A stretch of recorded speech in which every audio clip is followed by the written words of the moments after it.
Hello my friends, Stark here, Stark date 2021.06.24.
My friends, today is windy, and I apologize if the audio is poor quality.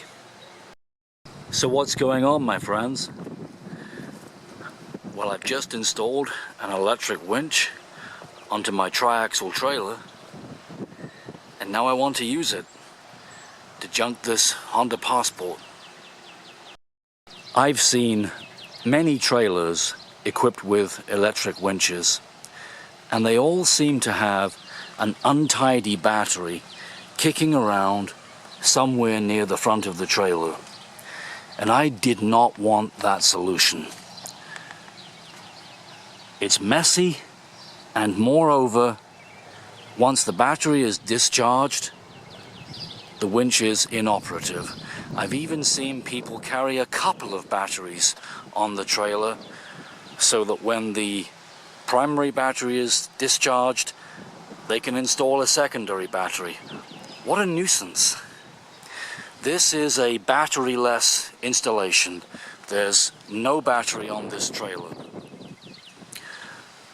While I load the junk Honda Passport, have a think about what my solution might have been.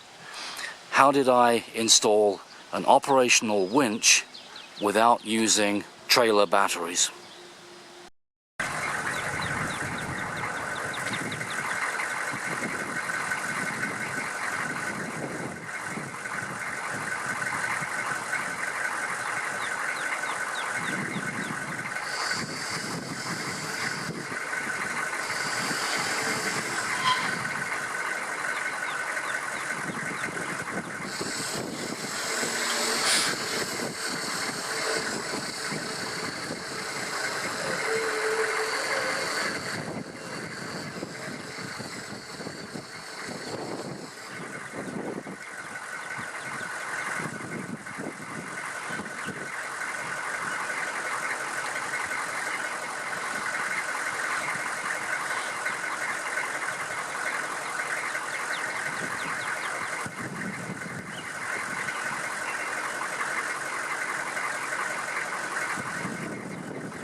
We only have the best friends here, right?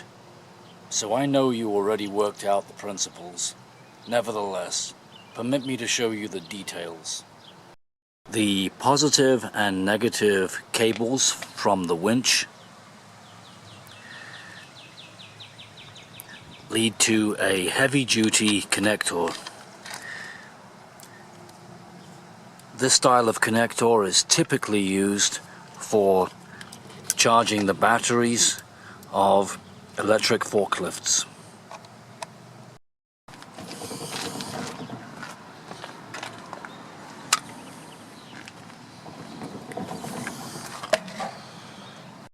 This connector stays with the winch on the trailer, but for weather protection I can disconnect here, and there is another connection on the positive side hidden behind this plastic sheath.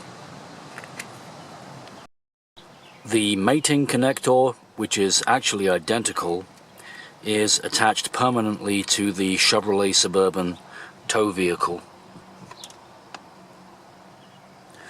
The black wire or cable is relatively short, the negative, travels through a small hole in the interior trim and another in the bodywork, and is bolted to the frame of the vehicle, the negative side of the electrical system. The positive wire or cable is extraordinarily long. It ducks under the vehicle through the same pair of holes and then travels all the way to one of the batteries in the engine bay via plastic conduits for electrical and weather protection. This is a diesel powered vehicle, so high compression engine, hence 2 batteries. Here's the positive cable for the winch attaching to the positive terminal of the battery via an inline fuse block. The winch only needs to be attached to one of the 2 batteries. It really doesn't need to be attached to both. Under the vehicle, the negative cable is bolted directly to the frame here, and the positive cable is protected by a long plumbing pipe or conduit reaching to the engine bay.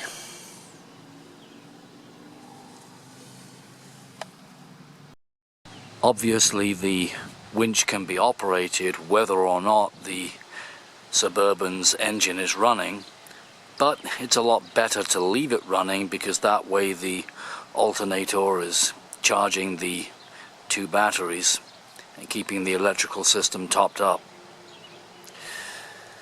If I were to run the winch without the engine running, then slowly by slowly it would deplete the batteries charged, and if overused it could potentially cause a starting issue for the vehicle.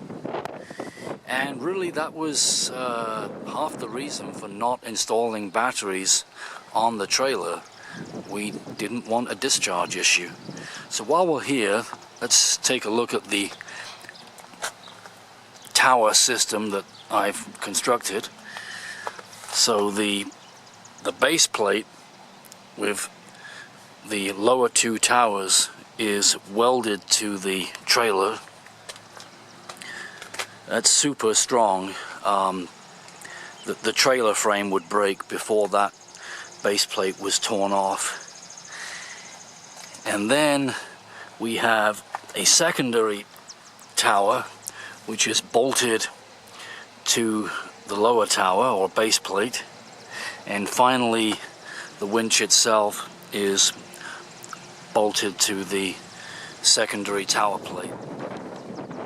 So I guess this is the weak link. There's only 4 bolts which bolt down the winch, but yeah, that's the design of the winch. I can't alter that.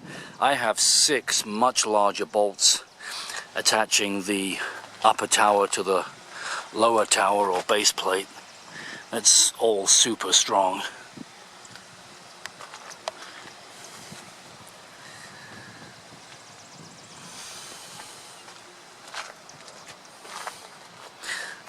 all the grease is there because I didn't want to leave any gaps whereby water could enter between the two plates and cause rust. So that grease is just a sealant.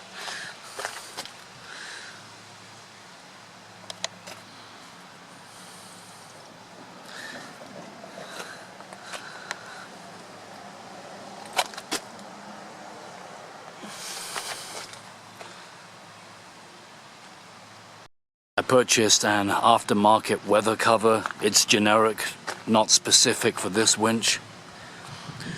Should keep the weather off the equipment.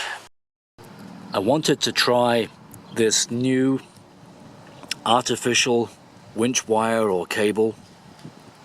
I'd never owned a winch that wasn't steel. Apparently this artificial wire has tremendous tensile strength, but you have to be a little bit careful with abrasion. So yeah, it'll be interesting. See how this goes. But I certainly like the idea of it not rusting and looking ugly. Over the years that I have offered roadside service, I've kept so many of these donut style spare wheel and tire combinations from vehicles that I've junked, with the plan of offering them to customers that had flat tires but didn't carry a spare. But in all these years, I think I've only sold a couple of spare wheel and tires.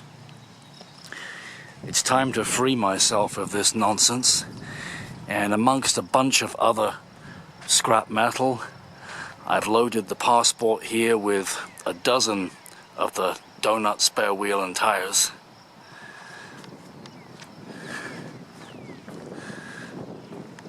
Yeah, she's nice and heavy now. Well, alright my friends, I think it's time to get this show on the road. We have her strapped down, 4 straps, 2 in the front, 2 in the back. Yeah, she's ready to go.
I didn't recycle much from that piece of junk. Both catalytic converters and 3 aluminum wheels. The 4th wheel was steel, not worth bothering with. $553. Well, it's a month later and I'm finally editing the video. Pathetic, I know. Thank you so much for watching, my friends. Take care. See you next time.